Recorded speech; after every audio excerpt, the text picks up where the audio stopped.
Hello friends, super magic રસોઈમાં મિત્રો હું આપનું સ્વાગત કરું છું.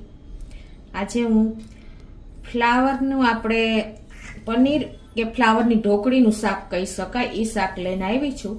આપણે ફ્લાવર વટાણાનું શાક તો બહુ ખાધું, પણ આજે હું તમને અલગ જ ટેસ્ટમાં શેર કરું છું.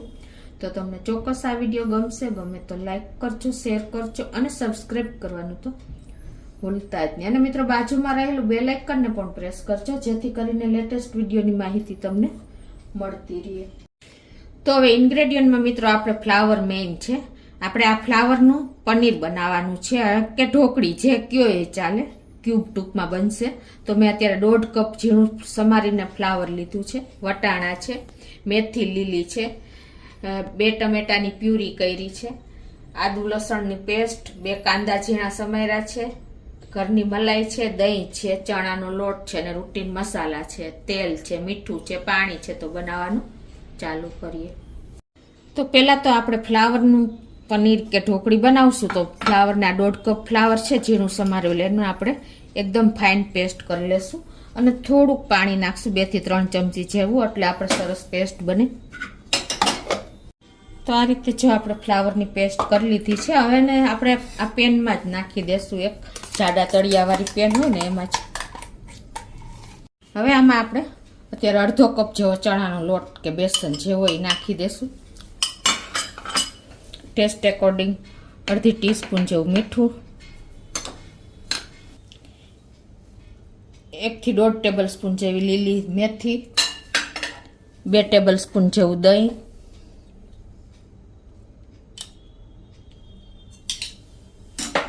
અને 2 ચમચી જેવું આપણે તેલ,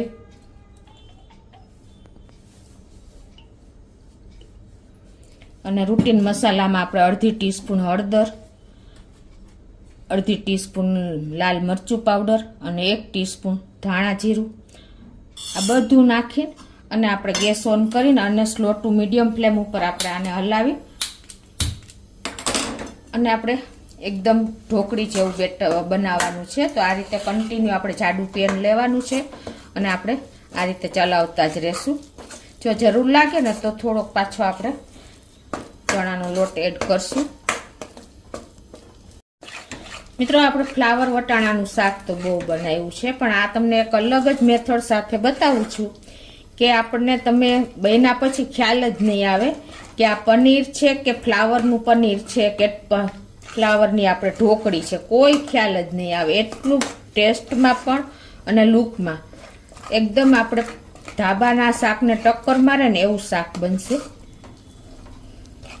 હવે આ થોડુંક હજી આપણને સ્ટીકી લાગે છે, તો અત્યારે આપણે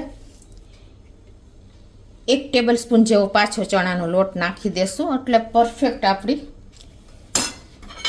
પનીર કે ઢોકળી બને. અને આ રીતે આપણે એને કન્ટિન્યુ ચલાવતા જ રહેશું. એકદમ હાથમાં સ્ટીક ન થાય ને એટલું આપણે સરસ આ બેટર બનાવવાનું છે ઢોકળી ટાઈપનું. તો આ રીતે જો આપણે પેન છોડવા માંડે ને અને હાથમાં સ્ટીક ન થાય એવું ભેગું થઈ ગયું છે. થોડીક 2 મિનિટ પછી તમે આવી રીતે ચેક કરશું ને, જો હાથમાં નહીં ચોટે ને તો આપણું પરફેક્ટ બેટર તૈયાર થઈ ગયું છે. તો જો આપણે 2 મિનિટ રાખ્યું હતું અને હાથ નથી સ્ટીક થતા, તો પરફેક્ટ આપણે કૂક થઈ ગયું છે. હવે આપણે એક પેન થાળીમાં કે ડીશમાં આપણે આ રીતે તેલવાળું કરી ગ્રીસ કરી લેવાનું છે તેલથી, અને એમાં આપણે આ બેટરને ઢાળી અને ઠંડુ થવા દેશું. તો આ રીતે જ આપણે સ્પ્રેડ કરીને અને એક ઇવનલી આપણે ઢાળી દેશું.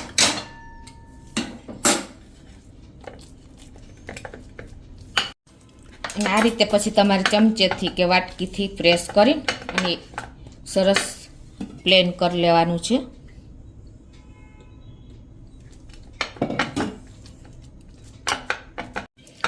તો હવે આને આ જ રીતે આપણે ઠંડી થવા દેશું, પછી પીસ કરશું. હવે આપણે વઘાર કરશું. તો એના માટે ગેસ ઓન કરીને એક પેનમાં આપણે 3 ટેબલ સ્પૂન જેવું તેલ મૂકી દઈશું.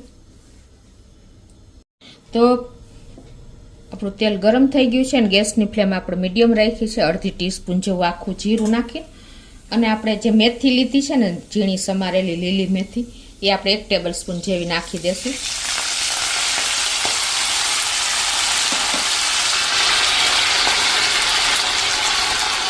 અને એને આપણે આ રીતે તેલમાં કૂક કરશું ને એટલે જરા પણ આપણે કડવો ટેસ્ટ નહીં લાગે. કોઈ પણ શાકમાં તમે લીલી મેથી નાખો ને તો આ રીતે તમારે એને પહેલાં તેલમાં જ કૂક કરી લેવાની, એટલે એની કચાશ દૂર થઈ જશે અને એકદમ તેલમાં ચવળ થઈ જશે. ચવળ મીન્સ કૂક થઈ જશે, એટલે જરા પણ તમને ટેસ્ટ કડવો નહીં લાગે. જો તમે પાછળથી નાખશો ને તો એનો ટેસ્ટ એન્હાન્સ થશે.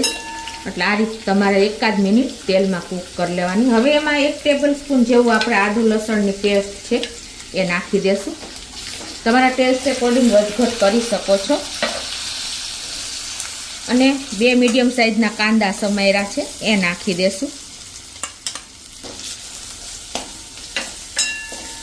અને હવે આપણે ગેસની ફ્લેમ આ રીતે થોડીક સ્લો કરી નાખશું અને આને કૂક થવા દેશું, એટલે તળિયે બેસે નહીં, આપણી પેસ્ટ ચોટે નહીં. હવે જો આપણા કાંદા પણ લાઇટ એવા કૂક થઈ ગયા છે તો આ સ્ટેજે આપણે જે વટાણા લીધા છે મેં એ અડધો કપ જેવા એ નાખી દેશું. અને આને બંનેને આપણે આ રીતે વઘારમાં જ સરસ સાંતળી લેશું, એટલે કચાશ દૂર થઈ જાય. અત્યારે અમે લીલા વટાણા લીધા છે, તમે ફ્રોઝન હોય ને તો એ પણ લઈ શકો છો. તો આ રીતે જો આપણે 2 મિનિટ વટાણા અને કાંદાને કૂક કર્યા છે. હવે આમાં આપણે 2 ટમેટાની પ્યુરી કરી છે એ નાખી દેશું. તમે ગ્રેટ કરીને પણ લઈ શકો છો.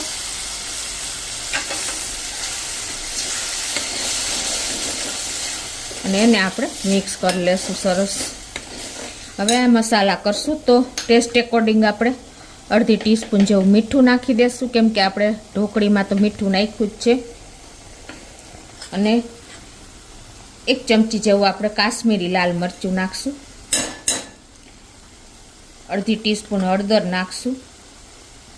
1 ટીસ્પૂન ધાણા જીરું નાખી દેશું. અને આ બધું આપણે મિક્સ કરી અને આને સહેજ આપણે કૂક થવા દેશું 1 મિનિટ, એટલે તેલમાં આપણા મસાલા સરસ કૂક થઈ જાય. ગેસની ફ્લેમ આપણે પાછી મીડિયમ કરી નાખશું. તો હવે જો આપણે 1 મિનિટ આ રીતે મીડિયમ ફ્લેમ ઉપર ચલાવ્યું છે અને મસાલા પણ સંતળાઈ ગયા છે. હવે આપણે 2 ટેબલ સ્પૂન જેવું દહીં નાખી દેશું. દહીંનો ટેસ્ટ મિત્રો બહુ સરસ લાગે છે. કોઈ પણ શાકમાં તમે દહીં નાખશો ને તો એનો એકદમ સરસ લુક પણ આવશે, ટેસ્ટ પણ આવશે. મેં તમને દર વખતે એક શાકની રેસીપીમાં તમારી સાથે આ ટિપ્સ શેર જ કરું છું.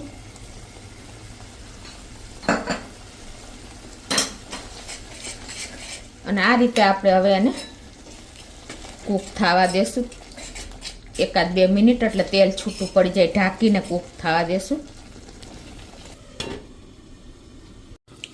તો 2 મિનિટ જેવું થયું છે અને જો આપણું શાકની ગ્રેવી પણ સરસ કૂક થઈ ગઈ છે અને તેલ પણ છૂટું પડી ગયું છે. જુઓ મિત્રો, એનો લુક જુઓ કેટલો સરસ છે ને, જોતાં જ મોઢામાં પાણી આવી જાય એટલું સરસ આપણી ગ્રેવી તૈયાર થઈ ગઈ છે. તો હવે આમાં આપણે અત્યારે 1 કપ જેવું પાણી નાખી દઉં છું. આ મેં આપણે મિક્સરમાં જે ફ્લાવર પીસ્યું હતું ને એના વાળું જ છે. તમારે જેટલું થિકનેસ રાખવી હોય ને એ પ્રમાણે તમે પાણી નાખી શકો છો.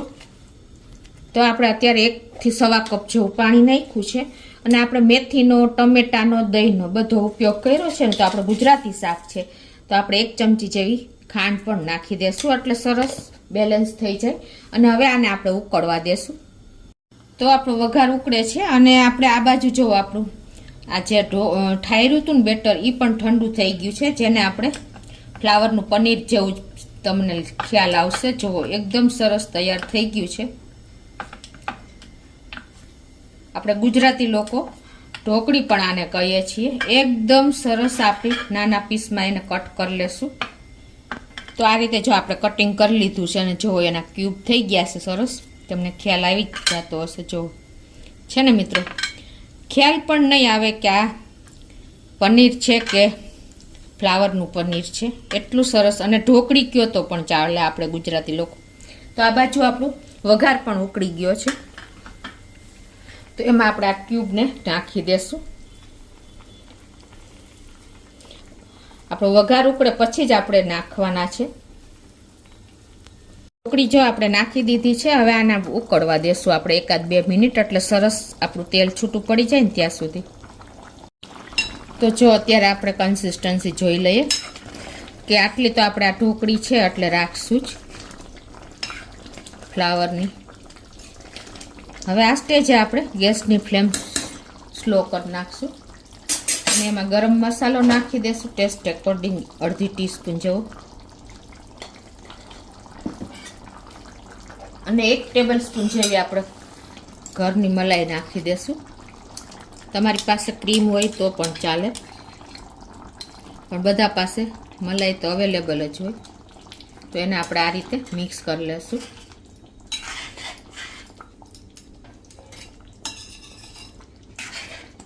એકદમ રીચ આપણે ટેસ્ટ આવી જશે મલાઈ નાખી એટલે. બધા ઇન્ગ્રેડિયન્ટ આપણે એવા જ વાપરા છે કે વિન્ટરમાં આપણે આવું હેવી ખાય તો પણ કોઈ વાંધો ન આવે. અને જે બાળકોને કે ઘણાને ફ્લાવર બિલકુલ નથી ભાવતું, પણ તમે જો એને આ ફોર્મમાં ખવડાવશો ને તો ખ્યાલ પણ નહીં આવે અને ઇઝીલી ખાઈ લેશે. તો હવે આને 1-2 મિનિટ આપણે કૂક થવા દેશું. તો 2 થી 3 મિનિટ થઈ છે અને જુઓ મિત્રો, આપણે શાક પણ સરસ કૂક થઈ ગયું છે, પાણી પણ બળી ગયું છે અને આપણી ફ્લાવરના ક્યુબ નાખ્યા હતા એ પણ સરસ થઈ ગયા છે. અને જુઓ ઉપર સાઈડમાં તેલ પણ છૂટું પડી ગયું છે. અને તમારે કન્સિસ્ટન્સી આવી રાખવાની છે, મીડિયમ. ખ્યાલ આવી જાય છે તમને? જેમ ઠંડુ થશે એમ થીક થતું જશે, કેમ કે આપણે આ જે ક્યુબ નાખ્યા છે ને એના હિસાબે. તો હવે આપણે ગેસની ફ્લેમ બંધ કરી દઈશું અને સર્વ કરી દઈશું. તો આપણે હવે બોલમાં કાઢી લેશું.